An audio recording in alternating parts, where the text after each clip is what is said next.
Cette chaîne n'a pas pour but de diagnostiquer ou de remplacer l'avis d'un médecin. Le contenu ici est de type éducatif et de divertissement. Bonjour à tous et bienvenue dans la chaîne Maladie. Aujourd'hui, nous allons parler d'une maladie extrêmement effrayante, le virus Ebola. Nous allons explorer son historique et ses symptômes principaux. Restez avec nous pour en savoir plus sur cette maladie redoutable qui a frappé l'imaginaire. Le virus Ebola est responsable de fortes fièvres et d'hémorragies souvent mortelles pour l'homme. Découvert en 1976, il a été identifié lors de 2 flambées épidémiques simultanées au Soudan et en République démocratique du Congo. Le virus tire son nom de la rivière Ebola, tué près de l'un des premiers foyers de l'épidémie. Depuis sa découverte, le virus Ebola a causé une vingtaine de flambées épidémiques en Afrique centrale. En 2014, il a provoqué la plus grande épidémie connue à ce jour, touchant principalement l'Afrique de l'Ouest. Cette épidémie a fait plus de 11 000 décès officiels selon l'OMS, soit 25 fois plus de victimes que les précédents épisodes observés depuis 40 ans. Depuis sa découverte, le virus Ebola a eu 5 épidémies. La première, en 1976, a été identifiée pour la première fois lors de 2 flambées simultanées au Soudan en République démocratique du Congo, alors appelée le Zaïre. La maladie tire son nom de la rivière Ebola, située près du village de Yambuku, en RDC, en République démocratique du Congo, où l'une des premières épidémies a été signalée.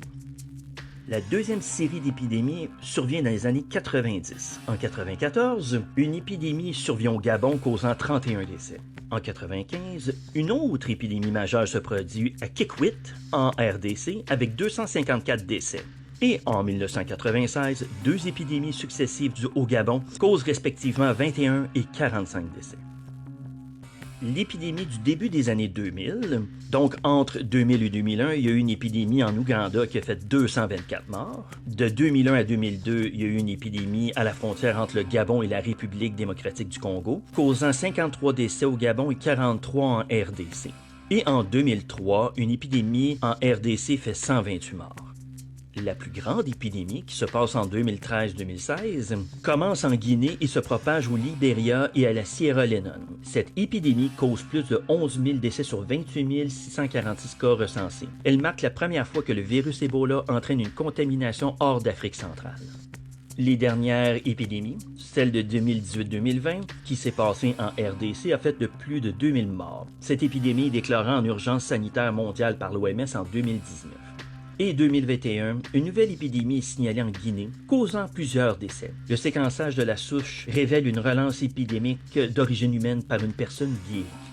Il y a eu 5 souches épidémiques de l'Ebola et le virus Ebola a eu entre 25 à 90% de décès dépendant de la souche et aussi du traitement envisagé à ce moment-là. Fun fact! L'Ebola, qu'on considère comme une maladie extrêmement dangereuse, et qu'il l'est évidemment, a quand même un taux de mortalité d'environ 50%. Mais la rage, si elle n'est pas traitée, elle a un taux de mortalité de 98%. Le virus Ebola se transmet par contact direct avec les fluides corporels d'une personne infectée ou d'un animal porteur. Voici comment la contagion se produit. La transmission initiale, le réservoir animal. Le virus est zoonotique, souvent transmis à l'homme par contact avec des animaux infectés, comme les chauves-souris frugivores, qui sont le réservoir naturel de l'Ebola, ou des primates contaminés. Le mode de contact, habituellement, est par la manipulation de viande de brousse, des morsures ou contact avec des fluides corporels, comme le sang, la salive, l'urine, des animaux infectés. La transmission interhumaine est la deuxième type de contagion. Le contact direct, donc avec les fluides corporels, le sang, la salive, les sueurs, les vomissures, l'urine, le caca, le lait maternel et le sperme. L'exposition des muqueuses, comme les yeux, le nez et la bouche, ou de la peau lésée aux fluides corporels. Des surfaces contaminées par des sécrétions qui sont touchées par des aiguilles, le matériel médical, les vêtements. Et la transmission post-mortem, comme la manipulation des corps des défunts, souvent lors de rites funéraires. Le virus ne se propage pas dans l'air, l'eau ou la nourriture, sauf s'il y a une contamination alimentaire par fluide infecté. Les symptômes. Les symptômes se développent après une période d'incubation de 2 à 21 jours, généralement en 8 et 10 jours. Ils progressent en plusieurs phases. La première phase, la phase précoce de 1 à 5 jours, donc la fièvre brutale, on parle de 38 degrés Celsius et plus. fatigue intense, douleurs musculaires, maux de tête sévères, des douleurs abdominales et des frissons. Ensuite, la phase intermédiaire de 5 à 10 jours, on parle de symptômes gastro-intestinaux, de nausées et vomissements, de diarrhée aqueuse sévère, déshydratation rapide, douleurs abdominales croissantes, perte d'appétit et éruption cutanée qui survient parfois généralement autour du tronc. La phase avancée qui se passe après 7 jours, la fièvre hémorragique, des saignements internes et externes, des saignements de gencives et du nez, des hémorragies dans les selles, l'urine ou les vomissures, des ecchymoses sur la peau, une défaillance multiorganique du foie, des reins, du système cardiovasculaire et une dysfonction neurologique comme la confusion, la convulsion et le coma. Quand on parle de fièvre hémorragique, on parle que la coagulation ne se fait plus comme il faut pour arrêter les hémorragies. Et évidemment, les complications graves, on parle de choc hypovolémique, c'est-à-dire une perte massive de fluide, coagulation intravasculaire disséminée, on parle de formation de cailloux anormaux et des décès. Donc un taux de mortalité pouvant atteindre de 50 à 90% selon les épidémies et la prise en charge. Après la guérison, certains patients peuvent éprouver des symptômes persistants pendant des semaines ou des mois, tels que des douleurs musculaires ou articulaires, des maux de tête, des troubles de la vision et une fatigue généralisée. Les personnes qui se rétablissent de l'Ebola peuvent développer une immunité qui dure plusieurs années. Fun fact! L'Ebola, à la différence de plusieurs maladies, reste transmissible sur un être humain décédé, tandis que les autres maladies meurent avec leur hôte. Développement récent. En 2015, un vaccin expérimental, le RVSV-ZEBOV, montre des résultats prometteurs et est utilisé lors de campagnes de vaccination en Afrique de l'Ouest et en RDC, en République démocratique du Congo. En 2019, ce vaccin est utilisé pour contenir une épidémie en République démocratique du Congo.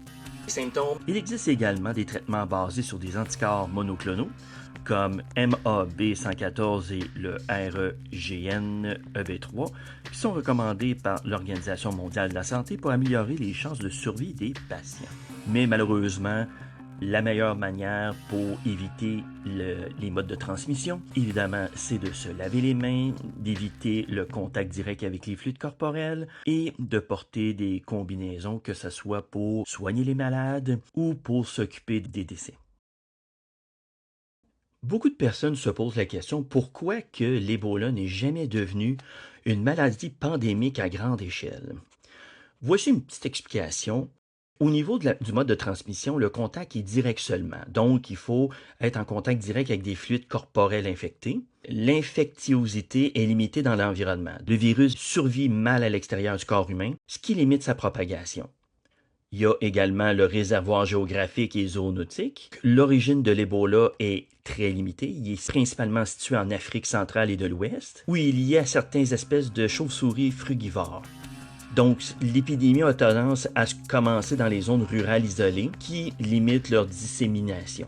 Ensuite, la transmission zoonotique spécifique, c'est-à-dire que les épidémies d'Ebola débutent souvent par un contact d'animaux infectés, ce qui limite les premiers cas humains à des zones restreintes. Il y a également les caractéristiques cliniques, donc son taux de létalité élevé, qui peut atteindre jusqu'à 90% dépendant des souches. Donc, les patients meurent rapidement. C'est très difficile pour le virus d'infecter d'autres personnes. Les symptômes graves d'Ebola rendent les patients vite incapables de se déplacer, ce qui diminue la probabilité de propagation sur de longues distances. Évidemment, lorsque on voit cette maladie-là agir, l'intervention est facilement ciblable. Une réponse rapide comprenant une mise en quarantaine, la recherche de contacts et l'isolement des patients se fait rapidement. Et on a réussi à développer quand même des vaccins et des traitements qui permettent une réponse rapide. La durée de l'incubation est courte, donc ça varie de 2 à 21 jours et les symptômes se manifestent généralement rapidement. Et il n'y a pas de contagion avant les symptômes. La maladie se concentre dans les zones rurales, donc c'est plus facile de limiter et de faire des quarantaines. Un des éléments les plus importants, c'est qu'il n'y a pas eu d'événements graves comme des guerres mondiales, de grandes périodes de migration massive comme avec la COVID-19. Depuis sa découverte en 1976, le virus Ebola a causé plusieurs épidémies dévastatrices, principalement en Afrique centrale et de l'Ouest.